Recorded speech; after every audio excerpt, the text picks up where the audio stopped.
Okay, does that work?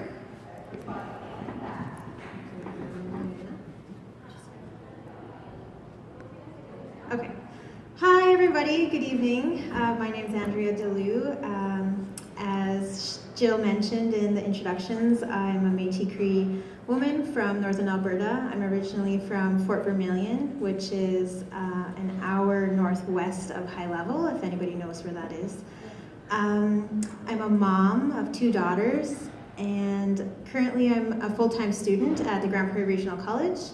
I serve on the Circle of Indigenous Students as the secretary, and for the last 6 years I've worked at the Grand Prairie Friendship Center with families and youth and moms in all different positions at the Friendship Center.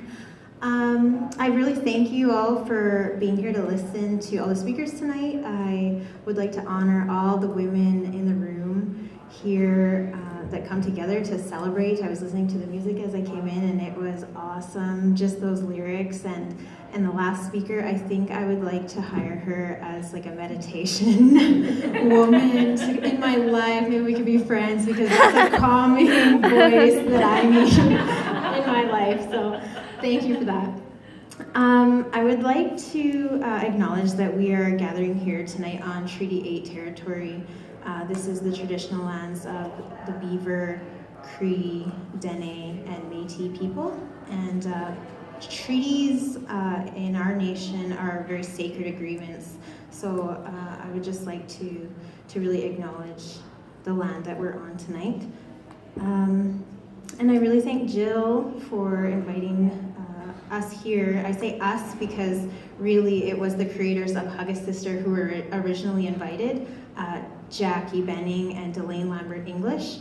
And as Jill mentioned, they were both expecting at the time of the invitation, and Jackie has since had her baby girl, so that's awesome. And yeah, Delane is super expecting. So we're gonna let her put her feet up tonight. So tonight, I see some people in the room wearing red, so that's the color of International Women's Day, so it's our way to celebrate and honor women. But red in some of the things that I'm involved in also takes a different meaning and a symbolism. And red is a symbol for missing and murdered Indigenous women.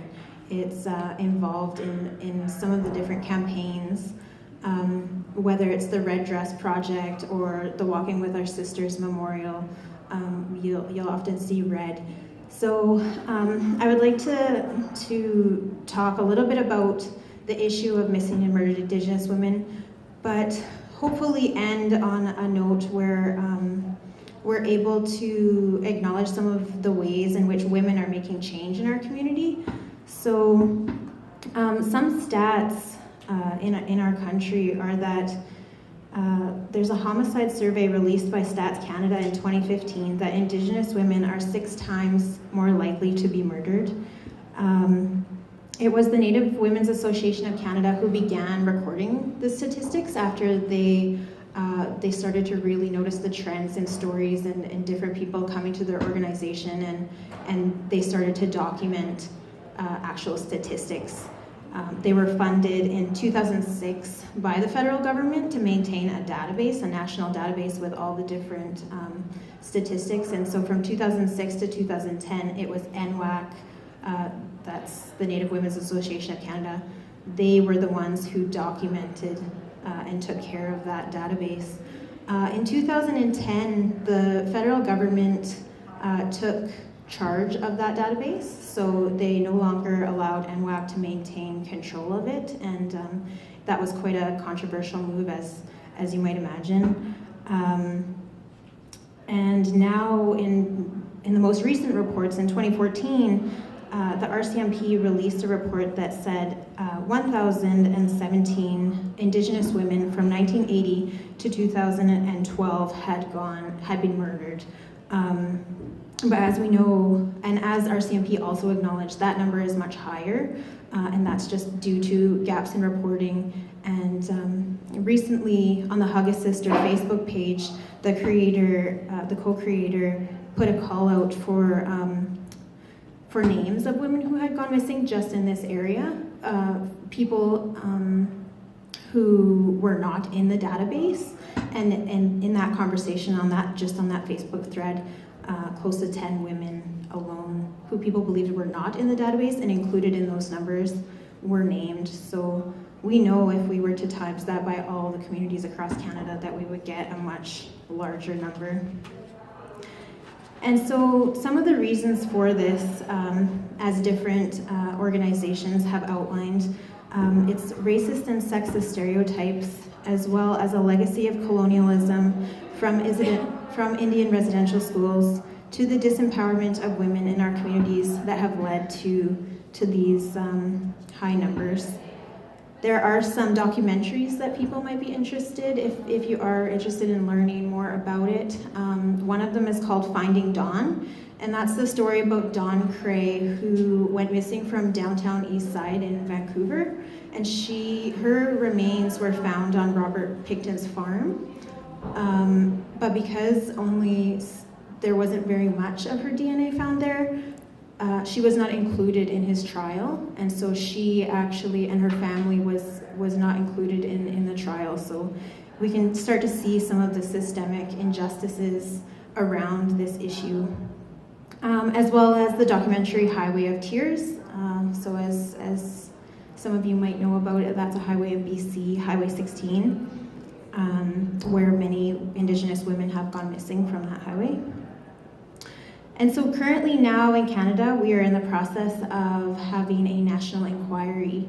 So the Liberal government has committed to enrolling the national inquiry, and recently we had the honor of having Juanique Horn-Miller come to Grand Prairie Regional College, and she's a former Olympic athlete, a Mohawk woman, and she has been really involved in doing good work in communities across Canada.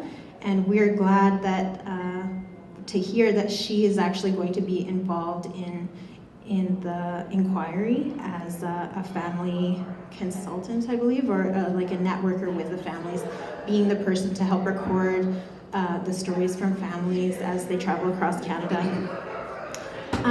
So what I'd like to really acknowledge and tell you all about tonight is some of the grassroots movements happening here in our city in Grand Prairie. Hug a Sister, as we mentioned, was started by two women in our community, Jackie Benning and Delane Lambert English, and they were, this is a story from another person's words, so bear with me, but it's my understanding that they were together visiting and talking about this overrepresentation of Indigenous women in negative statistics, and they wanted to find a positive solution, and that's a really difficult thing to do with this topic. So how are they going to go about this? And so through their conversations, they were really inspired by, at that time, there was the ALS Ice Bucket Challenge on the internet. Does anybody remember when people were doing the Ice Bucket Challenge? So they were really inspired by that movement, and so they put a call out asking people to hug a sister. And so they started the Hug a Sister campaign, and it was just a call out asking people to hug women in their lives that they care about and put it on film and post it to social media. So that was just a way to really honor and acknowledge and support. And through that, the Hug a Sister movement has grown. So now they have a website, if anybody wants to check it out. It's hugasister.com, I believe. This is their logo. Since it's changed a little bit, I think, but I'll leave this maybe over at the front, at the back of the room, and then people can have a glance at that. The hashtag is Hug a Sister, so if anybody wants to punch in Hug a Sister, you can do that, and all kinds of cool stuff comes up. And they currently have t-shirts and sweatshirts for sale, and all of the funds raised from that is going towards another campaign, which is kind of, right now, they're working very closely together. So the other campaign is called Walking with Our Sisters. And Walking with Our Sisters is coming to Grand Prairie in June of 2018. It's going to be just in the Prairie Art Gallery, right there. And yeah, as Jill mentioned, I'm involved with that project. And what it is there's over 1,200 unfinished moccasin tops in a bundle, and it travels across Canada as an art installation and memorial. And so it only, I believe, stops in 30 cities. I don't know if I have that number right, but it is a limited amount of cities. And so Grande Prairie's really put a large effort into bringing it here and making sure that people in this area are able to come and see that if they would like to. And so with that project, it takes a lot to bring it to Grande Prairie. There's been a planning committee pulled together that includes elders and youth and various people from the community who are just really interested in supporting that. It's my understanding that with that coming, there's a lot of ceremony involved, so it's a lot of traditional ceremony, and it's healing for the families that are able to come and see that there's been moccasin tops put in there for maybe they have people in their family who have gone missing, and that's what those moccasin tops represent. So recently in my one of my classes at GPRC, there was the opportunity for a mom of a woman who was murdered in Edmonton in 2014 to sit with one of my peers in that class. And so she talked about how she had found healing through walking with our sisters. She was able to attend in Victoria when it was there in BC, and just the cedar ceremonies and the different things that elders were able to do to help her in that process, she said was incredible, and that's actually when she started her healing journey. So it's really cool that it will be coming to Grande Prairie. I don't know if cool is the right word, but it's important that it's coming to Grande Prairie and that people have the ability to see that and have that healing happen maybe for them. I would like to talk about how people could get involved if they would like to.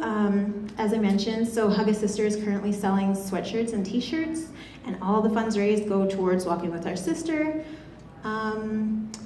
People can grab a newsletter that is provided at the back. So where you came in, there's a Walking with Our Sister newsletter that's circulated hopefully quarterly, we're hoping. And so people can get updates as to what's going on with the Walking with Our Sister bundle.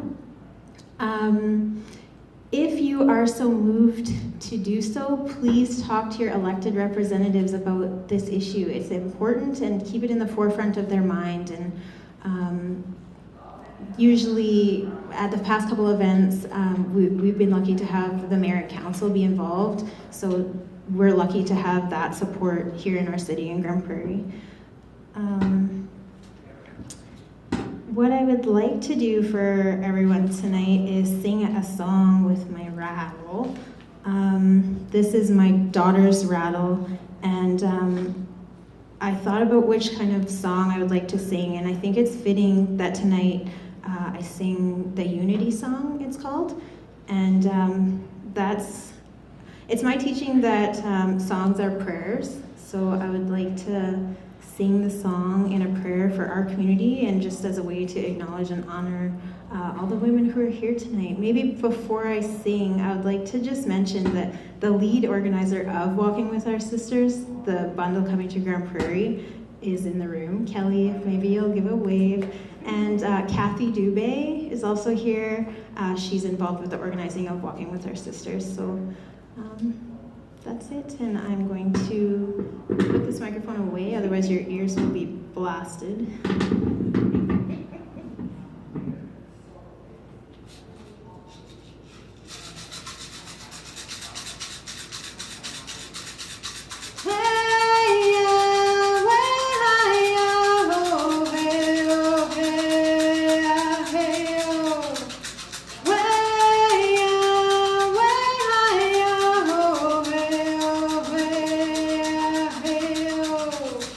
Unity song.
I really thank you for being here to listen, and in conclusion, I'd like to honor and thank you all on International Women's Day. What an amazing opportunity to spend the evening with you all. Thank you.